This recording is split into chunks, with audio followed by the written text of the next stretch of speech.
Be godaf halleluia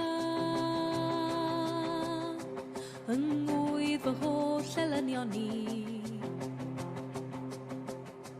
Be godaf halleluia Yn uwch na mangrediniaeth fi Be godaf halleluia Caneuon yw fy arfa i Be godaf halleluia Ar nef yn brwydro drosta i Be dan a fi Yng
Good morning, lovely people. Hope you're doing well today. My name's Kai and I'm one of the vicars here in the LMA of Aberystwyth. And I just want to say a massive welcome to our service today. Whether you are from Aberystwyth, further afield, somewhere in the country or on the other side of the world, we all worship the same God. So welcome each and every one of you. I'm going to address something at the beginning of our service today, which you may or may not have thought about, and that is just how weird this thing is, and especially when it comes to singing. So, I want us to drop the weirdness, not care, invite the Lord into our home or wherever we are, and praise His name. And so we're going to begin our service by singing our opening hymn. So stand, sit, sing it loud, sing it proud, our opening hymn. You're the Word of God the Father.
Hi friends, missing you. Hope you're staying safe. Today in our service we're finding out about the next part of Samuel's story. Samuel's quite young and he's living in the temple. Take a moment to think about how Samuel might be feeling and thinking. Samuel was really good at listening to God. Yeah, it took a few tries at the beginning, but he turns into an incredible listener to God. And that's a really good thing to practice doing. So today we're going to do some listening for God. When we're listening, we might hear things like the birds singing outside, or the sound of the people in the room with us, or the sound of the fridge humming in the kitchen. But it's also really good practice to try and listen for God, what He might want to say to us, either through His Word, the Bible, through songs, through other people, or through the silence. So we're going to do some listening for a couple of moments. I'm going to say a prayer, and then we're just going to have some time of quiet. Now, it might be hard for some people in the same room as you to stay quiet, but that's okay. Don't you worry about them. You have a go at listening for God. I'm going to pray. Dear God, thank you for the sound of the birds, for the people that are around us, and for fridges that keep our food cold. thank you that you're there, and I thank you that we can listen to you and hear from you. Amen.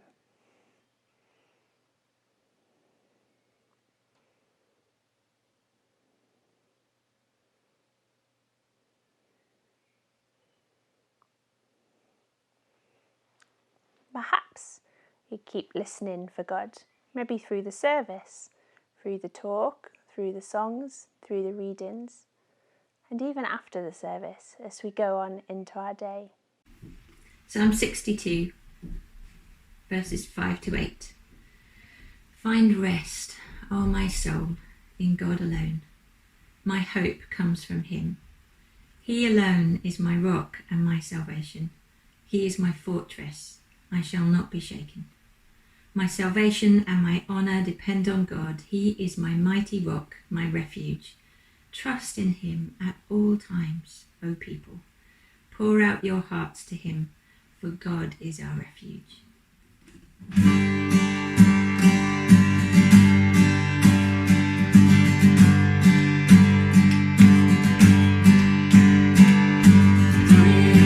Praises rising, eyes are turning to you. We turn to you. Hope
We have come together as the family of God in our Father's presence, to offer him praise and thanksgiving, to hear and receive his word, to bring before him the needs of the world, and to seek his grace, that through his Son, Jesus Christ, we may give ourselves to his service. Let us confess our sins to the Father and seek his pardon and peace. Almighty and merciful God, we have sinned against you in thought, word, and deed.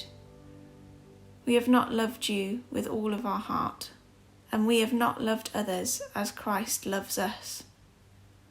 We are truly sorry. In your mercy, forgive us. Help us to amend our lives, that we may delight in your will and walk in your ways, to the glory of your name. Amen.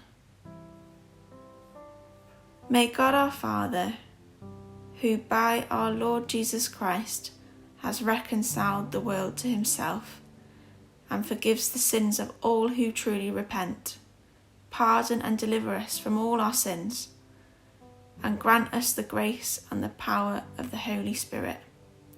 Amen.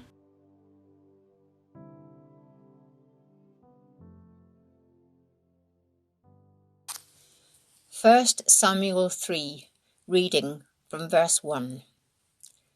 The Lord calls Samuel. The boy Samuel ministered before the Lord under Eli. In those days the word of the Lord was rare. There were not many visions. One night Eli, whose eyes were becoming so weak that he could barely see, was lying down in his usual place. The lamp of God had not yet gone out, and Samuel was lying down in the house of the Lord, where the ark of God was. Then the Lord called Samuel. Samuel answered, "Here I am." And he ran to Eli and said, "Here I am. You called me." But Eli said, "I did not call. Go back and lie down." So he went and lay down. Again the Lord called, "Samuel." And Samuel got up and went to Eli and said, "Here I am. You called me." "My son," Eli said, "I did not call. Go back and lie down." Now Samuel did not yet know the Lord. The word of the Lord had not yet been revealed to him. A third time the Lord called, "Samuel." And Samuel got up and went to Eli and said, "Here I am. You called me." Then Eli realized that the Lord was calling the boy. So Eli told Samuel, "Go and lie down, and if he calls you, say, 'Speak, Lord, for your servant is listening.'" So Samuel went and lay down in his place. The Lord came and stood there, calling, as at the other times, "Samuel, Samuel." Then Samuel said, "Speak, for your servant is listening." And the Lord said to Samuel, "See, I am about to do something in Israel that will make the ears of everyone who hears about it tingle. At that time I will carry out against Eli everything I spoke against his family, from the beginning to the end. For I told him that I would judge his family forever, because of the sin he knew about. His sons blasphemed God, and he failed to restrain them. Therefore I swore to the house of Eli, the guilt of Eli's house will never be atoned for by sacrifice or offering." Samuel lay down until morning, and then opened the doors of the house of the Lord. He was afraid to tell Eli the vision, but Eli called him and said, "Samuel, my son." Samuel answered, "Here I am." "What was it he said to you?" Eli asked. Do not hide it from me. May God deal with you, be it ever so severely, if you hide from me anything he told you. So Samuel told him everything, hiding nothing from him. Then Eli said, He is the Lord. Let him do what is good in his eyes. The Lord was with Samuel as he grew up, and he let none of Samuel's words fall to the ground. And all Israel, from Dan to Beersheba, recognized that Samuel was attested as a prophet of the Lord. The Lord continued to appear at Shiloh, and there he revealed himself to Samuel through his word. And Samuel's word came to all Israel. God bless to us this reading from his holy word. Amen.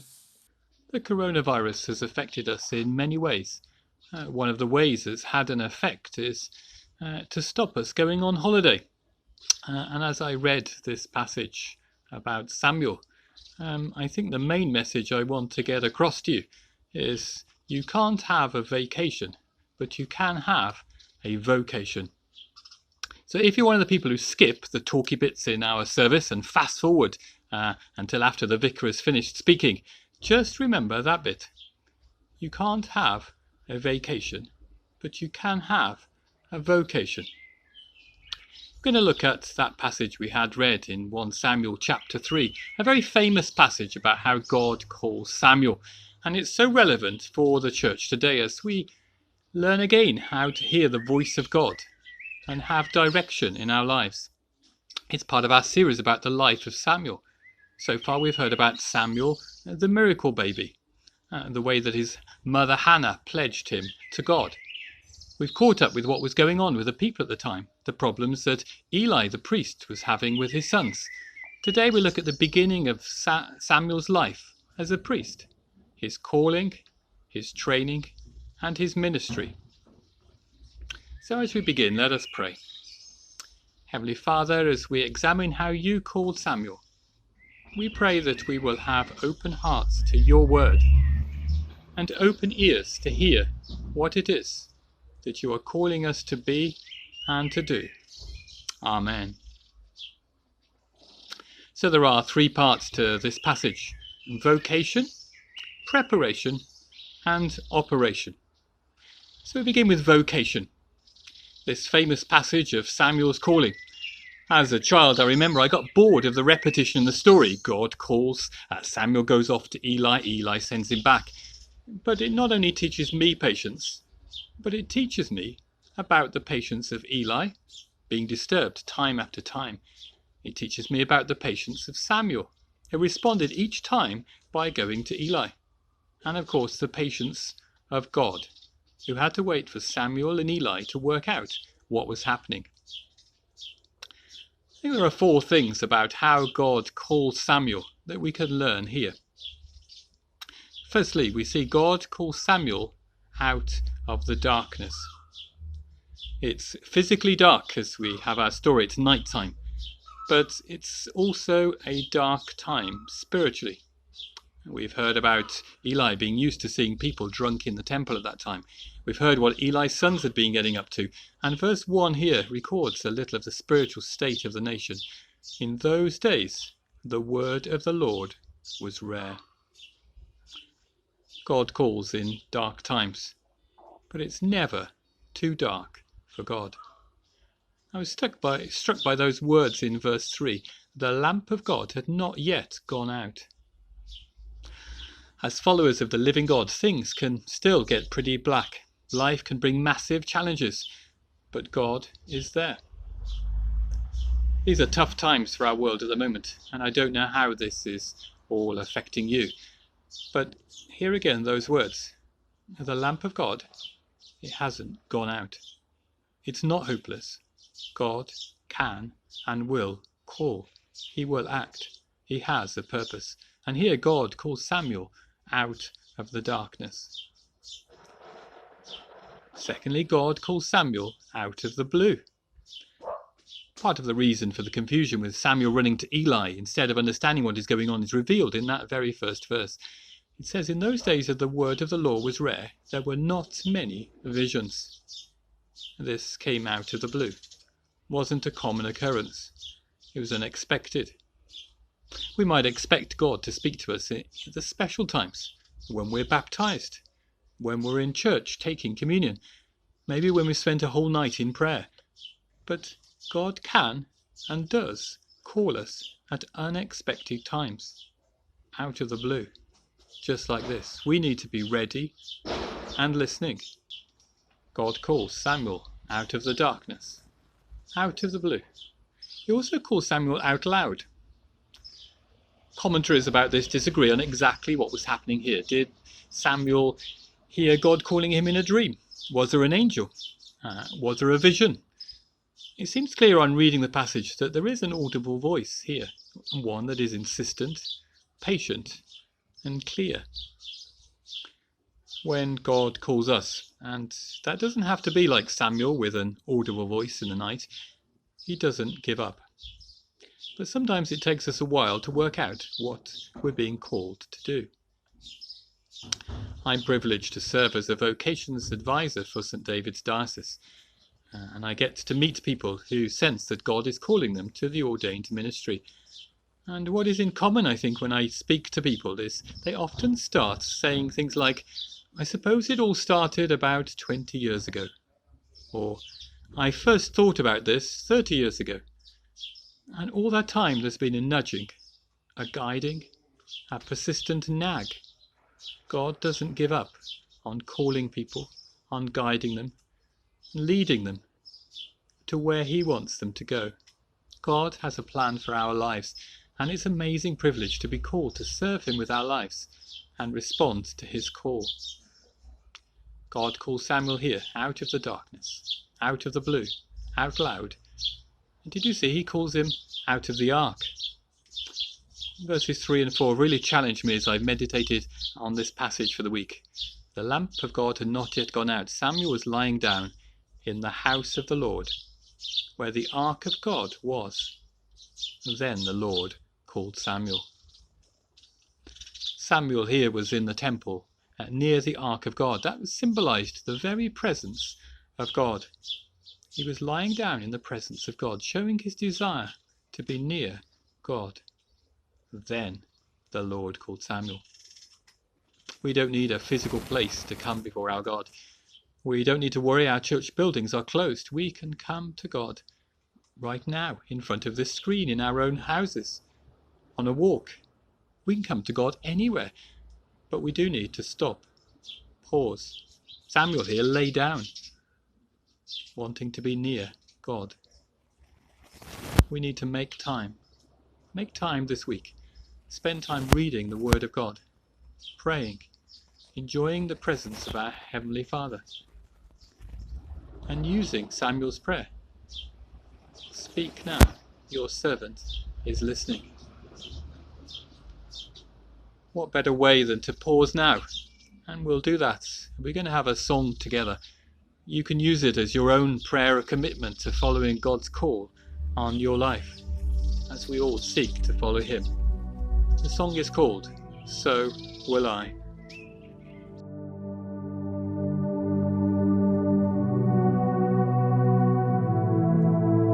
God of creation, there at the start, before the beginning of time.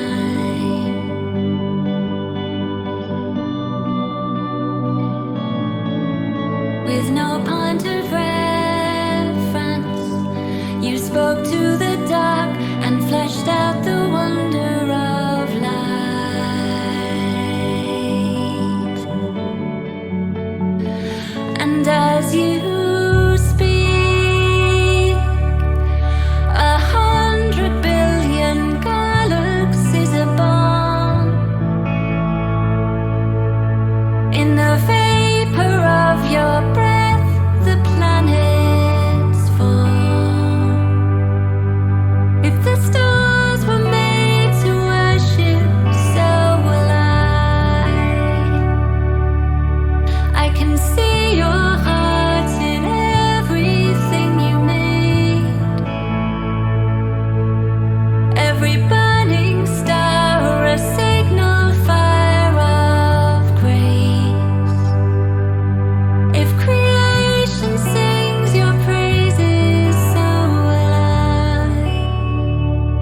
just catch your breath, evolving in pursuit of what you said. If it all reveals your nature, so will I can see your heart in everything you say. Every painted sky, a canvas of your grace. If creation still obeys you, so will I.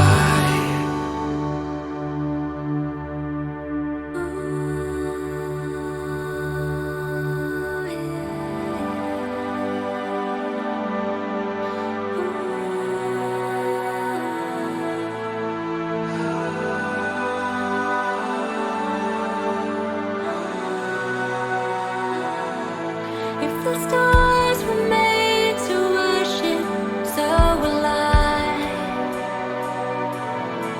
If the mountains bow in reverence, so will I. If the oceans roar your greatness, so will I. For if everything exists to lift you high, so will I. If the wind goes where you send it, so will I. Yeah. If the rocks cry out in silence, so will I. If the sum of all our praises still falls short, then we'll sing again 100 billion times. Oh,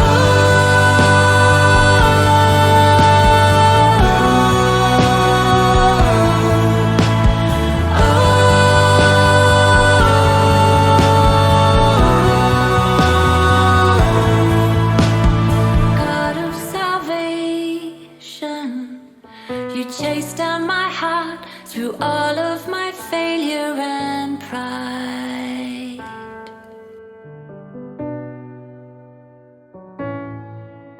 On a hill you created, the light of the world, abandoned in darkness to die.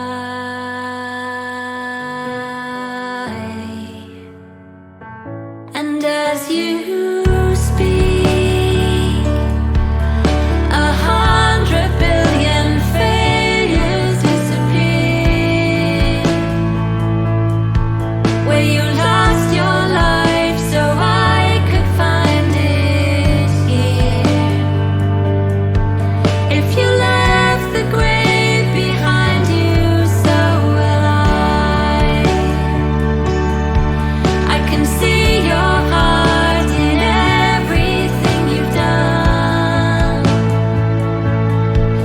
Every part designed in a work of art called love. If you gladly choose surrender, so will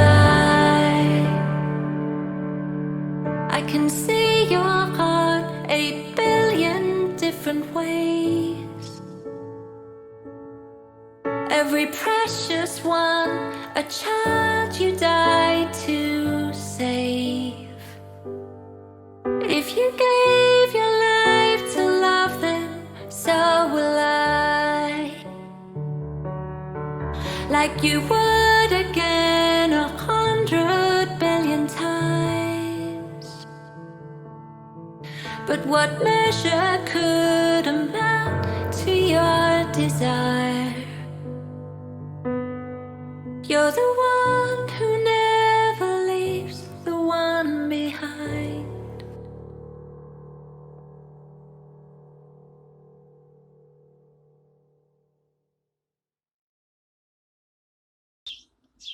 We're looking at the calling, training and ministry of Samuel today from 1 Samuel chapter 3. We've looked at his call, vocation. Now we look at preparation.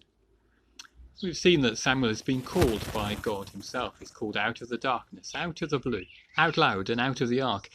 But he's going to be called out of his depths too. He's not going to have it easy. And we'll see how Samuel reacts and what he does. When God calls Samuel, he responds with those words, "Speak, for your servant is listening." God reveals his word to Samuel. And it's going to be bad news for Eli. We heard last week of the prophecy against Eli and his sons, and here God reminds Samuel of this. Samuel is going to go on to do great things for God and face many struggles, but there's probably nothing more difficult than this, his first task.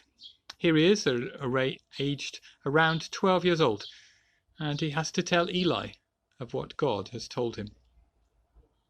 Samuel has been called by God in this dramatic way and has this unforgettable experience.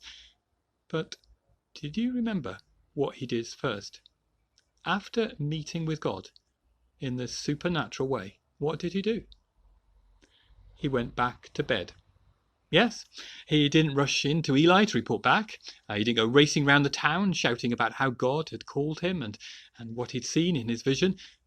He went back to bed. To be fair, he probably didn't sleep much, but he was thinking, praying, and meditating on what he'd heard and the encounter he'd had. We can all learn so much from this action. To learn, to pause, to take stock, to wait. Wait until the moment is right. I've learnt this the hard way, when there's a difficult email to answer, a pastoral situation to sort out, a tricky decision to make. How much better to wait till the morning than rushing in and getting things wrong. When you think God is calling you to go somewhere, to do something, then pause, pray, wait for the moment. It will come. God will make sure of that. Someone first challenged me about becoming a vicar back in 1990. About a year later, I preached my first sermon, and I struggled. I decided that doing that sort of thing in church wasn't really me. But God was persistent in his call. I learned so much from my other careers and was ordained at just the right time, just when God wanted it. We see here the preparation for this boy Samuel. He was learning. He had natural gifts. We see his servant heart, we see his patience. But God also equipped him supernaturally for all that he needed to be and to do. And he'll do the same for us. Samuel lay down. In the morning, he still didn't rush up to Eli. He went and did what his duty was every day, opening up the doors of the temple. He waited till Eli asked him about the night before. Eli himself wasn't perfect, as we've already discovered, but we can learn so much from his response here. When confronted with this confirmation of the prophecy against him and his family, he replies with these words, "He is the Lord. Let him do what is good in his eyes." We can trust God to do what is right, always. What good training for the young Samuel to hear. So Samuel, that's his vocation, his preparation. Finally, we see things being put into operation. What happened next? We'll see how the passage ends. Verse 19, "The Lord was with Samuel as he grew up, and he let none of Samuel's words fall to the ground. And all Israel from Dan to Beersheba recognized that Samuel was attested as a prophet of the Lord. The Lord continued to appear at Shiloh, and there he revealed himself to Samuel through his word." What amazing words. Can you see the difference from when we started? At the beginning, before Samuel is called, we read, "The word of the Lord was rare." Now we hear the Lord was showing up regularly in the temple, revealing himself through his word. As we look at the state of our nation, as we look at the state of our churches, shouldn't this be our prayer? That the Lord would reveal himself through his word. That we would be people of the word. That we'd become a biblical nation led by God.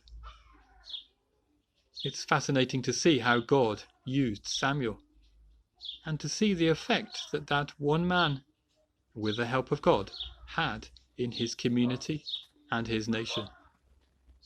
But it's exciting to think how he, the same God, could use us in our community, in our nation, in our families, as we seek to serve him as his servant. So, are you willing? Are you willing to answer his call? To go on an adventure with him? To be part of his plan for our country? For those that are visual learners, I'm going to demonstrate the points of our talk today with the aid of my dog, Caddy. Firstly, when we are called, we need to respond to that call. Hey, Caddy, Derma.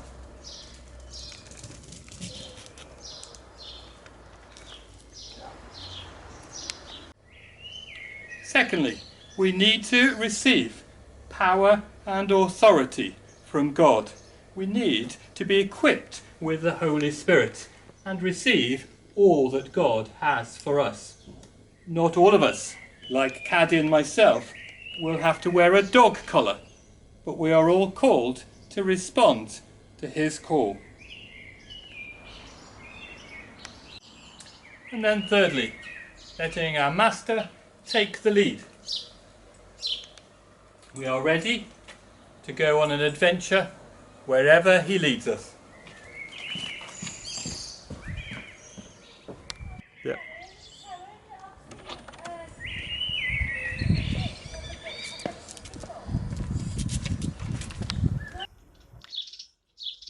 Maybe you'd like to respond to God now, to yield to his will for you. There's going to be a short piece of music in which you might like to say your own prayer, and then we're going to be led in our prayers together by Ellen Wallace.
Gadewch i ni weddio. Diolch i ti Arglwydd am gael cyfarfod gyda thi bore yma ac am gael rhannu yn dyddaioni gyda'n gilydd ein bod ni ar wahân yn gorfforol. Diolch dy fod ti'n dŵr cadarn ym mhob storm ac yn fuddigol dros bob rhwystyr a gofid. Wrth i ni nesau ata ti bore yma, a wneud di nesau atom ni. Gweddiwn dros yr holl weithwyr allweddol sy'n peryglu eu hiechyd a'u bywydau mwyn rhoi eraill yn gyntaf. Diolch amdanyn nhw. Rho egni a dyfalbarhad iddyn nhw wrth iddyn nhw wneud eu gwaith, a gad iddyn nhw dy deimlad di'n agos. Helpa nhw i orffwys yn dy bresenoldeb di, gan wybod nad ydynt yn mynd i mewn i unrhyw sefyllfa hebddo ti wrth ei hymyl. Helpa ni hefyd fel cymdeithas i wybod sut allwn ni eu cefnogi nhw. Gweddiwn dros y rhai sydd ar eu pennau eu hunain Arglwydd. Mae'n gyfnod arbennig o anodd iddyn nhw, ond rwy ti wedi gaddo na fyddi di byth yn ein gadael nac yn cefnu arnom. Gweddiwn bod y rhai sydd yn unig yn teimlo dyfnder yr addewid yma ac yn cofio dy fod ti'n ffrind gwastadol. Bydd yn agos atyn nhw Arglwydd. Rho iddyn nhw dy heddwch sydd uwchlaw pob deall, a gad iddyn nhw gerdded yn dy gwmni di yn ddyddiol. Gweddiwn dros arweinwyr ein gwlad a holl wledydd y byd. Rho iddyn nhw ddoethineb, dirnadaeth, empathi a thosturi, fel ei bod nhw'n gwneud y penderfyniadau iawn ar gyfer pob un yn ein cymdeithas. Arwain nhw arglwydd a helpa nhw i glywed dy lais di'n glir. Gad iddyn nhw hefyd deimlo cysur yn dy bresenoldeb, gan wybod dy fod ti'n mynd o'i blaenau ym mhob sefyllfa ac nad oes yr un dim yn annisgwyl i ti. Diolch arglwydd am yr holl bethau bach sydd yn dod â gobaith yng nghanol yr holl ddryswch a phoen. Mae byd natur yn ffynnu ac mae gwaith dy ddwylo yn fwy amlwg nag erioed. Mae'r awyr yn gliriach, yr aer yn lanach a'r adar yn canu'n uwch. Mae'r cyfnod yma wedi dangos i ni faint rydyn ni wedi bod yn esgeilusod y greadigaeth di, a'r difrod ydyn ni'n ei wneud gyda'r gorddefnydd o geir ac o egni. Arglwydd gad i hyn fod yn drobwynt i ni. Helpa ni beidio mynd yn ôl i hen ffyrdd ar ôl i hyn ddod i ben, ond helpa ni ofalu'n well am y ddeiar, gan gofio mai stiwardiaid ydym ni, nid perchnogion. I gloi, gadewch i ni ddeud gweddi'r arglwydd gyda'n gilydd. Ein tad, yr hwnnwyt yn y nefoedd, sancteiddiau'r dy enw, deled dy deyrnas, gwneler dy ewyllus, megis yn y nef, felly ar y ddeiar hefyd. Dyroi ni heddiw ein bara beunyddiol, a maddau ni ein dyledion, fel y maddiwn unau un dyledwyr, ac nac arwain ni brofedigaeth, eithir gwared ni rhag drwg, canis eiddo tir deyrnas, a'r nerth, a'r gogoniant, yn oes oesoedd. Amen.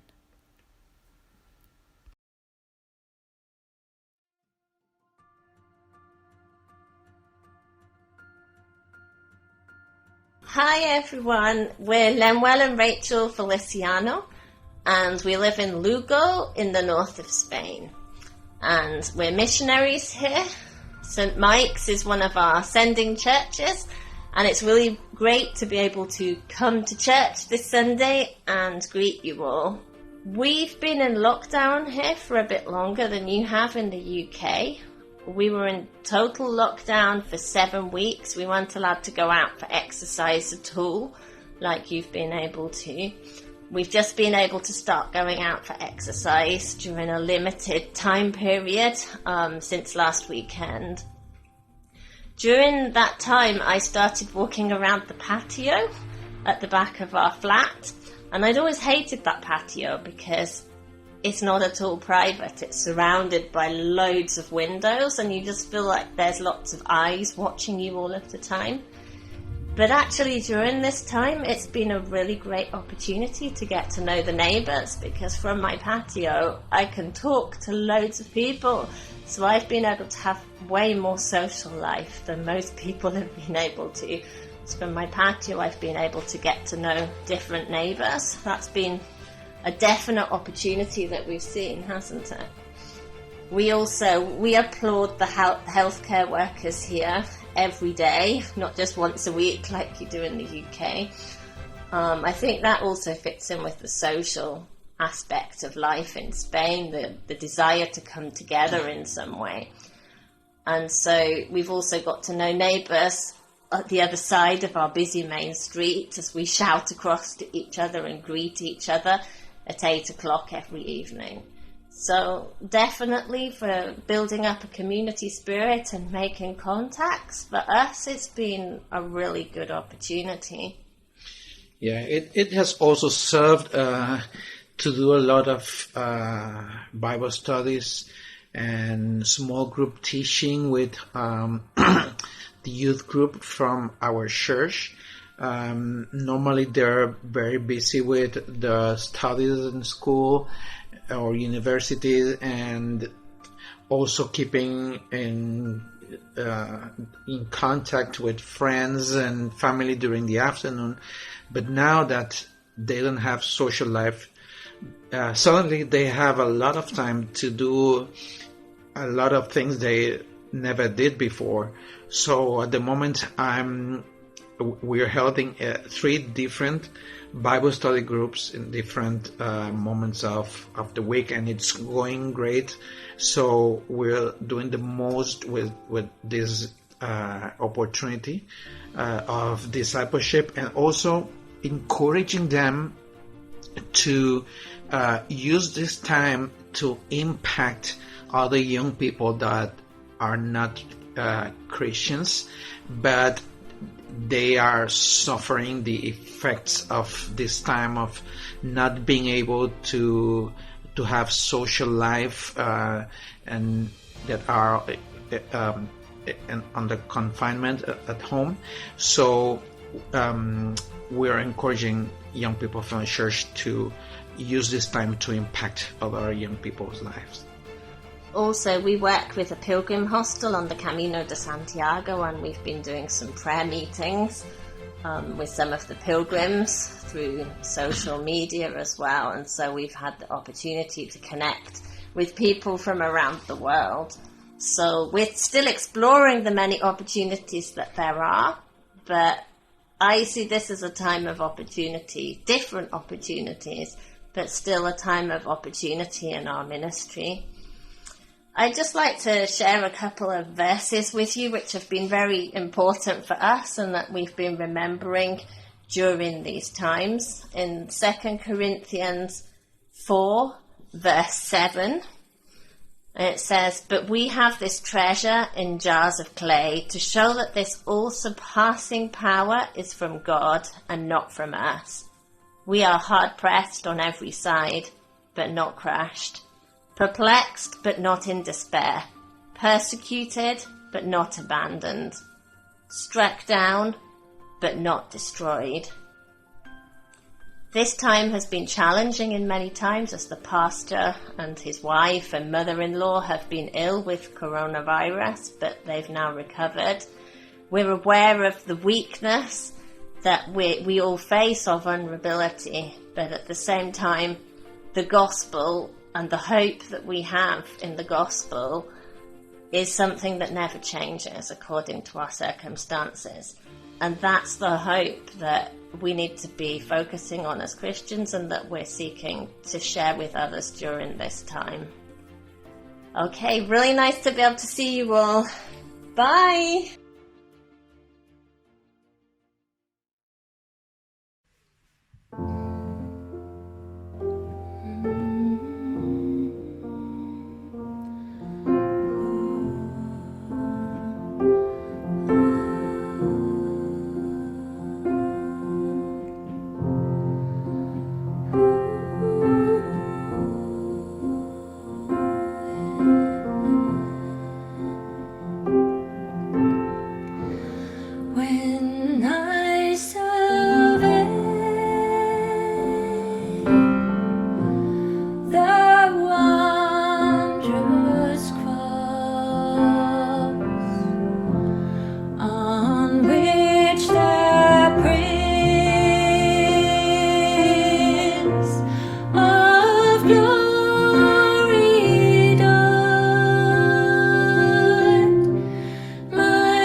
And so we've come to the end of our service, and can I say thank you all for joining us today.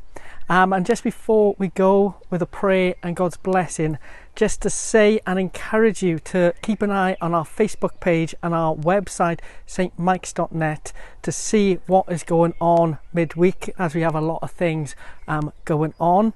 And to also say that if you have any prayer requests, anything that we can pray for yourself or for anybody else, we would love to do that. So if you have any prayer requests, please email us at prayer@stmikes.net and do so knowing that it will be prayed for and these things will be lifted up to God. And so we go out into the world trusting in the arms of our great, big, powerful, awesome God. Father God, we thank you that you have been with us today. We thank you that you are with us wherever we go. We thank you that you are the same yesterday, today and tomorrow. And we pray now that we will go out into your blessing. And so may the blessing of God Almighty, the Father, the Son and the Holy Spirit be upon us and remain with us this day and always. Amen. Have a great day, have a great week, and go out smiling and full of joy, because God is with you wherever you go.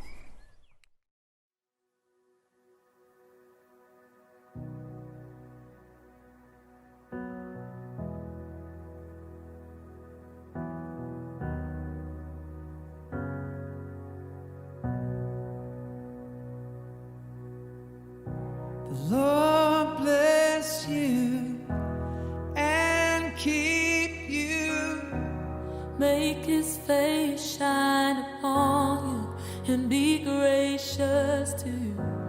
Lord turn his face toward you and keep you peace.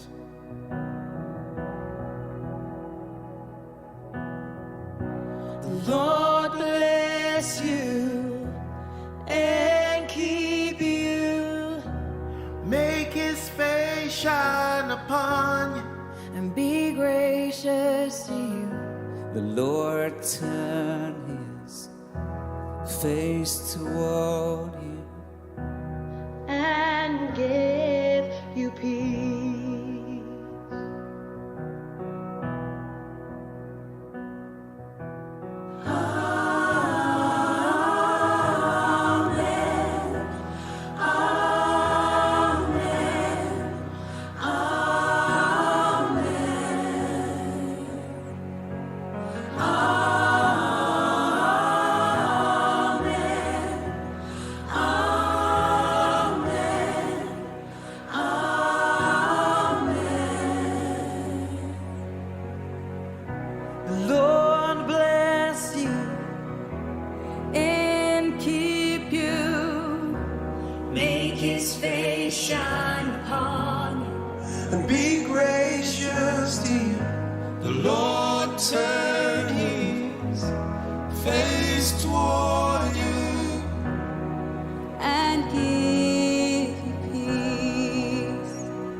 Manna rain down from heaven. This isn't second guessing. We know that we are protected. May the peace that surpasses all understanding be our message. Grace and favors in your nature, in your essence. May his favor be upon you and 1,000 generations, and your family, and your children, and the children, and the children. May His favor be upon you, and 1,000 generations, and your family, and your children, and their children, and their children. May His favor be upon you, and 1,000 generations, and your family, and your children, and their children, and their children. May His favor be upon you, and 1,000 generations, and your family, and your children, and their children, and their children.